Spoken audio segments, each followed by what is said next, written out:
Good morning. I'm Pastor Cass Ledbetter. I am so glad that you have joined us here for our devotion time at Wood Street Assembly of God online.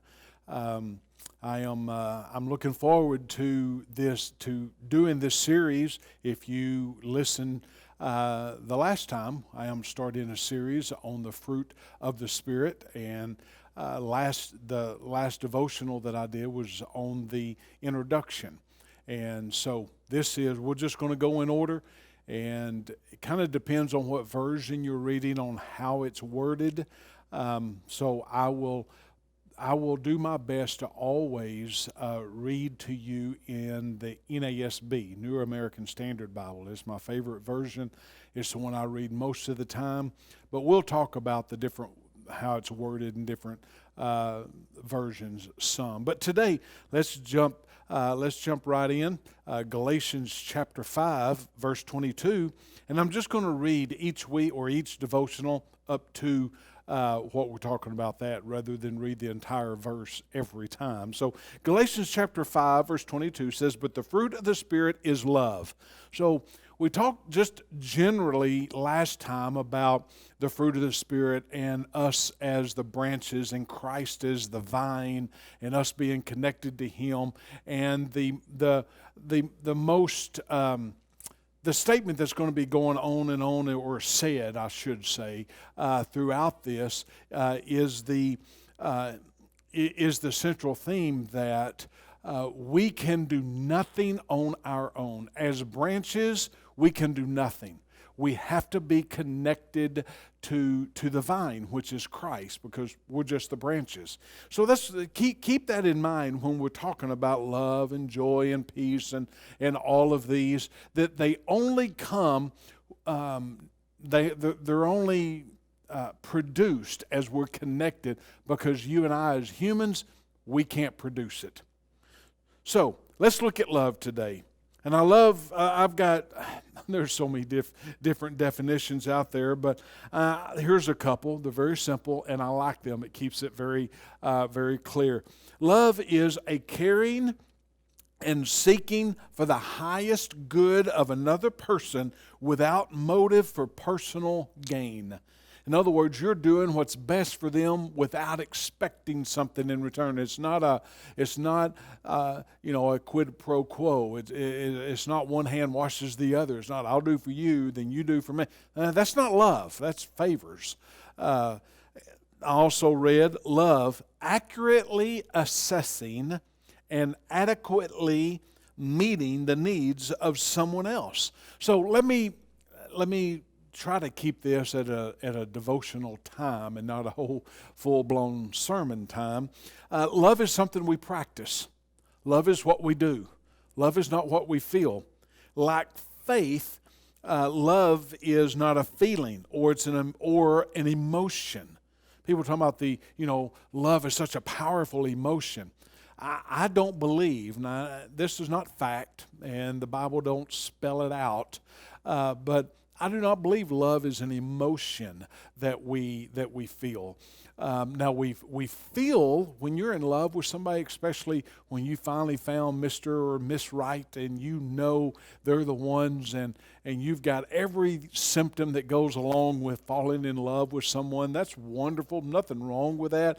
But true love, and especially in what we're talking about here, as a fruit of the Spirit, as a Christian, as a Christ follower, as a God-fearing child of God, the love we're talking about is not that you feel in the pit of your stomach. It's not that someone that takes your breath away. It is a decision of putting someone else ahead of yourself. It is not a feeling or an emotion. It's a decision. Let me give you just a couple of common misunderstandings about love. Just a couple of things real quick. Love develops automatically in an unpremeditated way.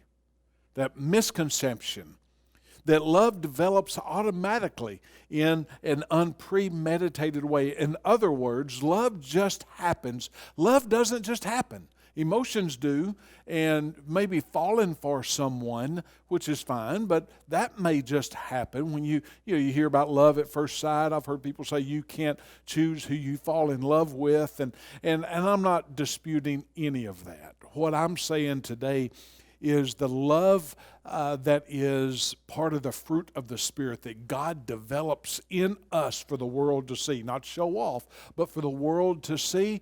That kind of love is a decision. That kind of love is a choice. That kind of love is something that we allow God to do through us. John was concerned about the Christian, about that Christian's love one another, and that we love those who do not know Christ. Let me put it this way. 1 John chapter 3, verse 18. Little children, let us not love in word or tongue, but in deed and in truth. In what we do. Don't let us love with just word or tongue. Oh, I love you, and you hear people all the time, oh, I love God, but they don't have any fruit to back it up. Their lifestyle doesn't prove one bit that they love God. You may be watching this, and this may hit at home, so I'm just going to say it and go on. You'll know what I'm talking about. Everybody will. And in case you have dealt with this, I don't want to dwell on it. But whether it is, we'll just say a husband and a wife, it's hard for a man to convince a woman that he loves her if he is abusive in any way. So you see what I mean? We can say, oh, I love you, but then when we are abusive, whether it's words or physical or whatever, it doesn't matter. It contradicts what we just said. That's what John was saying here. Little children, let us not love in word or tongue, but in deed and in truth. That we don't have to say it, that we love in what we do. We are people in process, all of us. We're people in process, and to me that is such good news because it means that we are ever growing, and we don't ever, we're not ever arrived. We're not ever there. As we grow in a relationship with Christ, we become more like Him, more loving, more kind, more gracious, more merciful, more forgiving. We become more like Christ as we grow in Him. We're people in process. Nobody expects, well, sometimes we expect it, but God doesn't expect us to love perfectly and wholly all at once. No, He made us people that evolve and grow and change over time, hopefully changing to be more like the image of Christ. Second misconception, real quick. Many people believe that just because they understand the definition of love, that they will naturally love just because they understand it. Understanding and acting or doing are two totally different things. My friends, this is how describing love this way as a fruit of the Spirit is God doing it through you and don't have anything to do with emotion or feelings. That's how you can love somebody you can't stand. I know that sounds crazy. And if you attend church here regularly, you've probably heard me say that in a message before, that we can love people that you can't, for whatever reason, you can't stand. I don't mean hate, you just can't stand to be. You can still love them because it's not how you feel towards them. It is that you put their best interests and you do what's best for them.